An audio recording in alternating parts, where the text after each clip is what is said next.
Hello students, good morning. How are you? आज हम +2 class chemistry में यूनिट नंबर 4 केमिकल काइनेटिक्स में study करेंगे half order of reaction. Order of reaction हम complete कर चुके हैं। Zero order of reaction, first order of reaction, second order of reaction, third order of reaction and fractional order of reaction. आज हम study करेंगे half order of reaction, यानी जो हम कंप्लीट ऑर्डर ऑफ रिएक्शन कर चुके हैं, आज हम हाफ स्टडी करेंगे हाफ ऑर्डर ऑफ रिएक्शन। तो फर्स्ट है हमारे पास first order of reaction, that is half order of reaction of a first order of reaction. तो क्या है फर्स्ट ऑर्डर ऑफ रिएक्शन? हमारे पास क्या प्रेजेंट होता है, जो भी हमने स्टडी की थी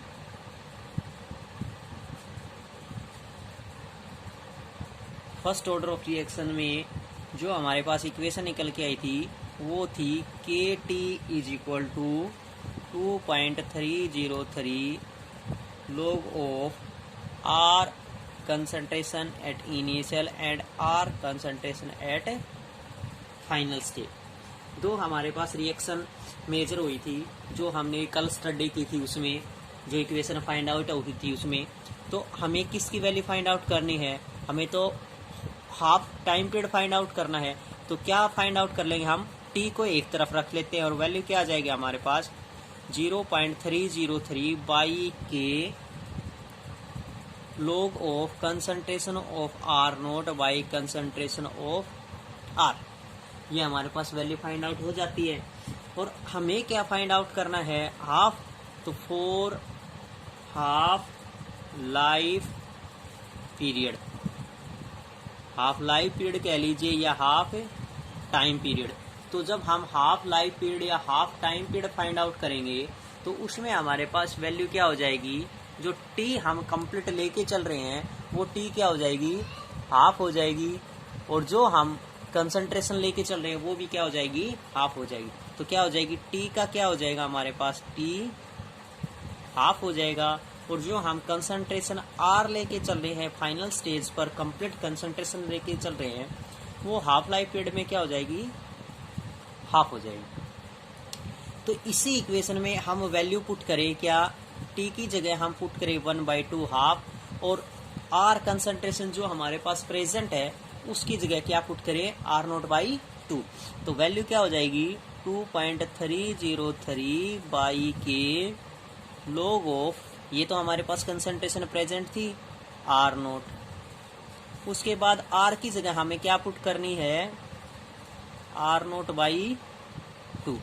अब क्या हो जाएगी इस इक्वेशन को? T हाफ = 2.303 बाई के log of concentration of R0 by concentration of R0 into क्या हो जाएगा? 2। कंसंट्रेशन ऑफ R0 से कंसंट्रेशन R0 डिटेक्ट हो जाएगा। बचेगा क्या हमारे पास? T हाफ = 2.303 बाई के log ऑफ 2। अब log 2 की वैल्यू आपके पास मैथमेटिक्स में भी पता है आपको कि log 2 की वैल्यू हमारे पास क्या प्रेजेंट होती है? T हाफ = 2.303 बाई के, और log 2 की वैल्यू होती है 0.3010। तो इसकी जगह हम क्या वैल्यू पुट कर देंगे? 0.3010। और इसको हम कैलकुलेट करेंगे मल्टीप्लाई करके, तो टी हाफ की वैल्यू हमारे पास क्या प्रेजेंट हो जाएगी? = 0.693 बाई के। कंप्लीट हमारे पास टी हाफ की वैल्यू क्या फाइंड आउट हो जाएगी? 0.693 बाई के। That is half order of reaction for first order of reaction. उसके बाद half order of reaction study करेंगे सेकंड नंबर पे, जीरो ऑर्डर ऑफ रिएक्शन।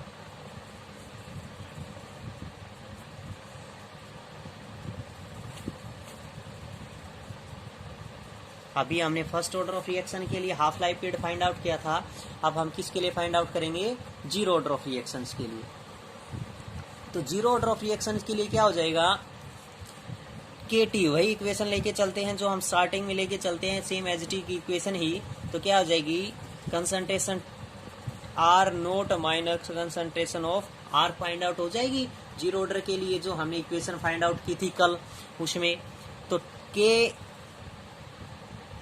हम क्या डिनोट्स कर लेते हैं, के को एक तरफ डिनोट्स कर लेंगे।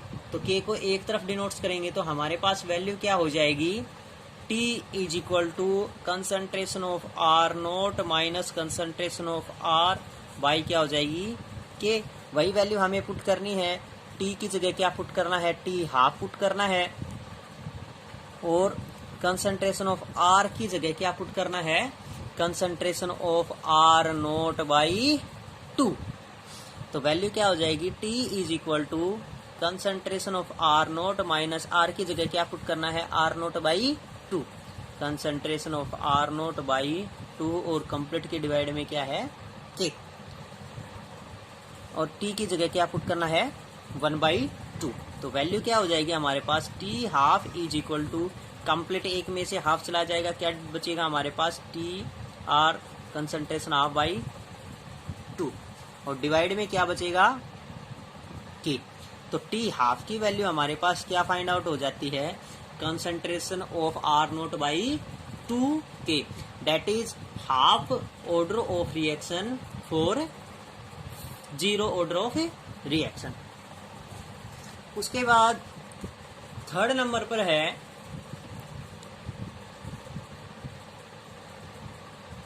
Half order of reaction for second order of reaction.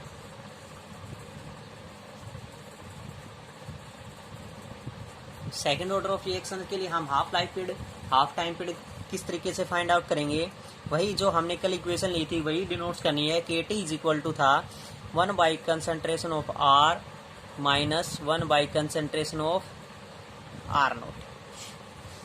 वही वैल्यू पुट करेंगे हम, टी की जगह क्या पुट करेंगे, टी की जगह पुट करेंगे टी हाफ, और कंसंट्रेशन ऑफ आर की जगह पुट करेंगे concentration of R naught by 2। तो वैल्यू क्या हो जाएगी, K T half is equal to, इसकी जगह हम क्या पुट करेंगे, आर की जगह आर नोट बाई 2, तो क्या हो जाएगा 1 by concentration of R naught by 2 minus 1 by concentration of R naught. ये क्या चला जाएगा, ऊपर चला जाएगा, और वैल्यू क्या हो जाएगी आपके पास है, वैल्यू हो जाएगी K T is equal to 2 by concentration of R naught minus 1 by concentration of R naught. हमें तो क्या फाइंड आउट करना है, टी की जगह अब क्या पुट करना है, 1/2। तो टी हाफ की वैल्यू क्या पुट हो जाएगी आपके पास, इसको सोल्व करेंगे तो क्या हो जाएगा, LCM concentration of R naught find out हो जाएगा, 2 में से 1 सब्ट्रैक्ट हो जाएगा, तो क्या बचेगा 1, और ये आपके पास जो के प्रेजेंट था ये कहाँ आ जाएगा, नीचे आ जाएगा। तो वैल्यू क्या बचेगी आपके पास, डिनोमिनेटर में क्या आ जाएगा, वैल्यू आ जाएगी आपके पास T half is equal to 1 by K concentration of R naught, that is half order of reaction for second order of reaction. तो ये 3 order of reaction half life time period में है, first order of reaction, zero order of reaction and second order of reaction.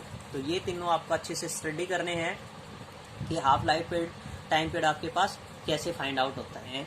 Activation energy of the reaction. तो first है activation energy. Activation energy क्या होती है, the minimum energy which the colliding molecules must have in order that the collision between them may be effective is called threshold energy।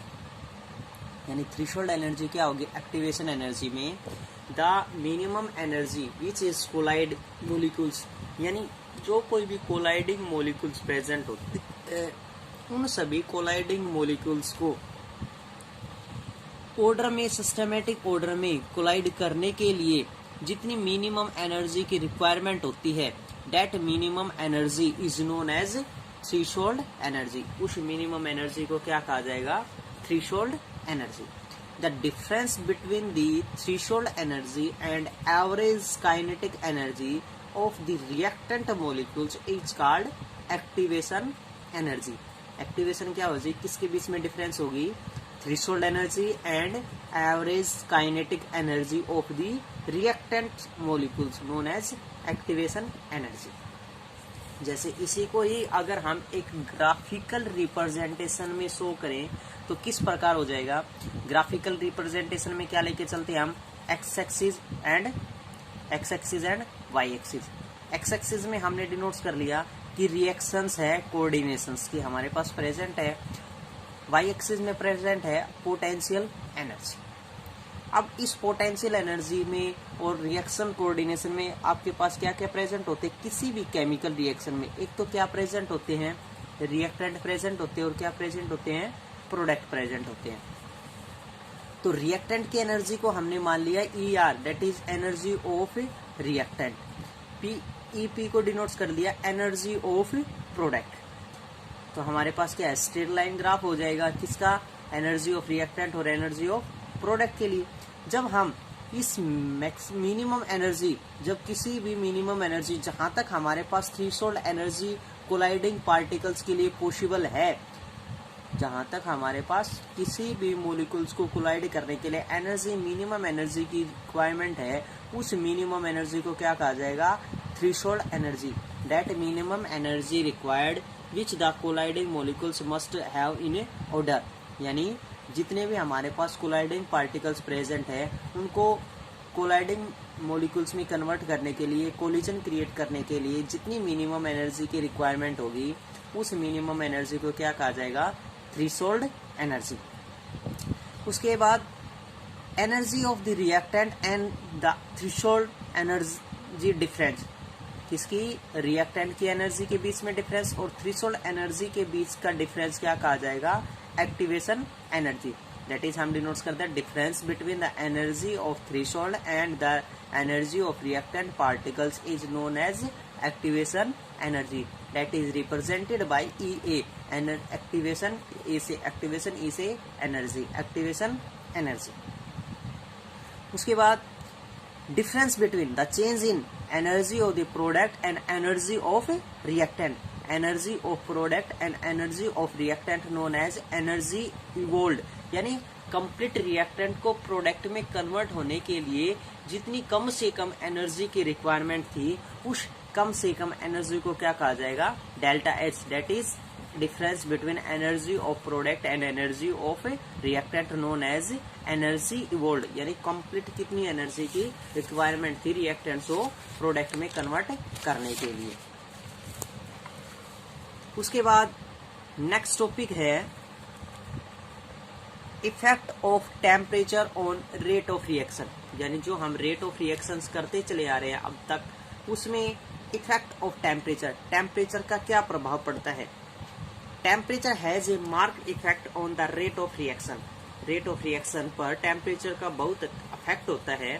For most of the reaction the rate of reaction becomes nearly double और even more for 10 degree rise in the temperature. अगर हम किसी भी reactants के temperature में 10 degree Celsius temperature increase करते हैं तो जो आपके पास फाइनल रिजल्ट होता है वो रेट ऑफ रिएक्शन क्या हो जाती है, अप्रोक्सीमेटली डबल हो जाती है। Every rise in temperature of 10 degree Celsius, यानी रेट कांस्टेंट में अगर 10 डिग्री सेल्सियस इंक्रीज कर दिया जाता है टेम्परेचर तो रेट ऑफ रिएक्शन क्या हो जाती है, ऑलमोस्ट डबल हो जाती है। जैसे इसी का ही ग्राफिकल रिप्रेजेंटेशन सोल्व करें तो ग्राफिकल रिप्रेजेंटेशन क्या होगा, एक तरफ हम क्या लिखेंगे, फ्रैक्शन ऑफ मॉलिक्यूल्स, एक तरफ क्या होगी, काइनेटिक एनर्जी। उसके बाद है कि एक टेम्परेचर आपके पास ऐसा है, इनिशियल टेम्परेचर, जहां पर हम पर्टिकुलर टेम्परेचर के अनुसार डिनोट्स करें इनिशियल टेम्परेचर। उसके बाद है हमने टेम्परेचर को क्या किया, rise in 10 degree Celsius, temperature को 10 डिग्री सेल्सियस इंक्रीज कर दिया। Rise in the temperature of 10 degree Celsius the rate of reaction becomes almost double. यहाँ से देखो ये रेट ऑफ रिएक्शन क्या है, अप्रोक्सीमेटली इस रेट ऑफ रिएक्शन की क्या हो जाती है, डबल हो जाती है, यानी rate of reaction becomes almost double as a initial concentration, initial reaction, यानी कंप्लीट रिएक्टेंट के कंपैरिजन में rise in 10 degree Celsius temperature, 10 degree Celsius temperature increase करने से रेट ऑफ रिएक्शन क्या हो जाती है, ऑलमोस्ट डबल हो जाती है। Arrhenius equation. तो आरहेनियस इक्वेशन क्या है, the effect of temperature on rate of reaction and hence the rate constant was post by, जो आपके पास rate of reaction find out हुई थी, उस रेट ऑफ रिएक्शन में टेम्परेचर का जो इफेक्ट होता है, किसका इफेक्ट होता है, टेम्परेचर का जो इफेक्ट होता है, that is known as Arrhenius equation. And the equation is K is equal to A e की power minus EA upon RT, where जहां पर हमारे पास K किसको मेजर करता है, रेट कांस्टेंट को, K is equal to rate constant को मेजर करता है, A किसको मेजर करता है, is called frequency factor. A किसको मेजर करता है, फ्रीक्वेंसी फैक्टर्स को डिनोट्स करता है। EA किसको मेजर करता है, एक्टिवेशन एनर्जी।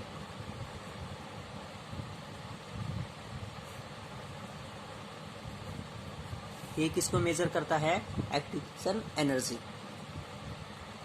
R किसको मेजर करता है, गैस कांस्टेंट को। किस टेम्परेचर को, T टेम्परेचर्स को डिनोट्स करता है।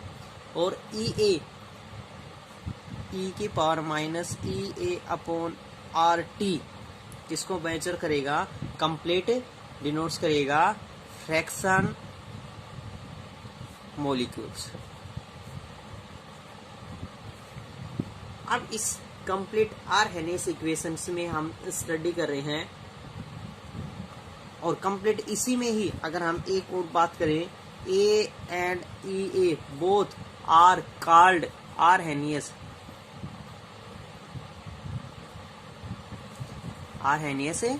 पैरामीटर्स। क्या कहे जाएंगे, आरहेनियस पैरामीटर्स कहे जाएंगे। अब इस इक्वेशन को सोल्व करते हैं। K की वैल्यू क्या है हमारे पास, K is equal to A E की power minus EA upon RT। इस कंप्लीट इक्वेशन को सोल्व करते हैं, तो कंप्लीट इक्वेशन में हम क्या लेके चलते हैं, now taking ln on both side, हम दोनों तरफ क्या लेके चलते हैं, ln टेक्स प्लेस करते हैं। और ln टेक्स प्लेस करेंगे तो इक्वेशन क्या हो जाएगी हमारे पास, इसी में ही कंप्लीट सोल्व करें तो ये इक्वेशन हो जाएगी ln K is equal to ln A plus ln E की power minus EA upon RT, क्या हो जाएगी, EA अपॉन RT। और कंप्लीट इक्वेशन को सोल्व करें तो क्या हो जाएगी, ln K is equal to ln A plus concentration ln का क्या हो जाएगी, किसी की पावर, अगर हमारे पास E की पावर में कोफिशिएंट फैक्टर प्रेजेंट है तो वो उसी की पावर में प्रेजेंट होता है, क्योंकि क्या हो जाएगा, EA अपॉन RT, जो पावर प्रेजेंट है वही प्रेजेंट हो जाती है। इस इक्वेशन को मान लीजिए हमने फर्स्ट पुट कर दिया। अब K की जगह हमारे पास क्या प्रेजेंट है, K दो प्रेजेंट हो सकते हैं कि इनिशियल और फाइनल कंडीशन में। इनिशियल कंडीशन में टेम्परेचर भी हमारे पास प्रेजेंट हो गए, तो हमने मान लिया K is equal to initial condition में K1, फाइनल कंडीशन में K2। और टेम्परेचर है इनिशियल कंडीशन में मान लिया T1, और वही टेम्परेचर फाइनल कंडीशन में मान लिया T2। इसी इक्वेशन को आगे सोल्व करते हैं तो इक्वेशन क्या हो जाएगी, कंप्लीट जो अभी इक्वेशन फाइंड आउट हुई थी इनिशियल कंसंट्रेशन पर क्या हो जाएगी, ln K1 is equal to ln A minus EA upon R T1। Final conditions पर क्या हो जाएगी, ये मान लीजिए इनिशियल है, और फाइनल पर क्या हो जाएगी, ln K2 is equal to ln A minus EA upon R T2 at temperature T2।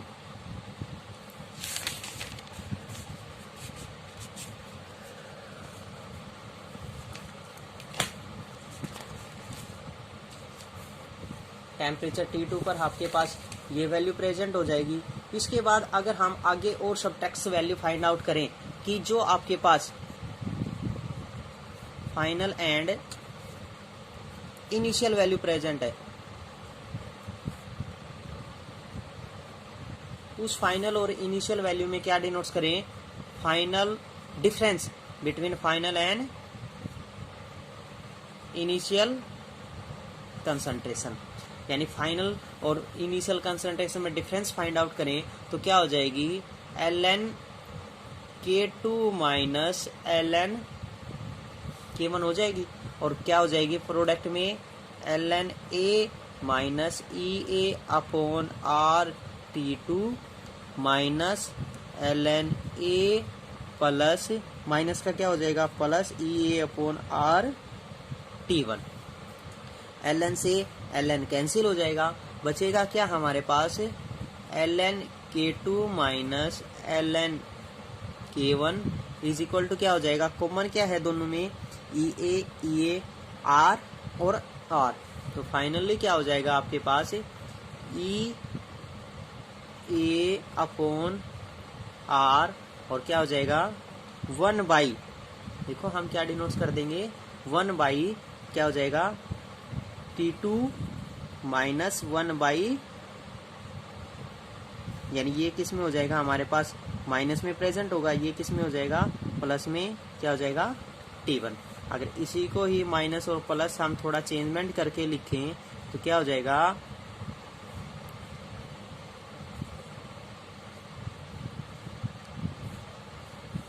1 upon T1 minus 1 upon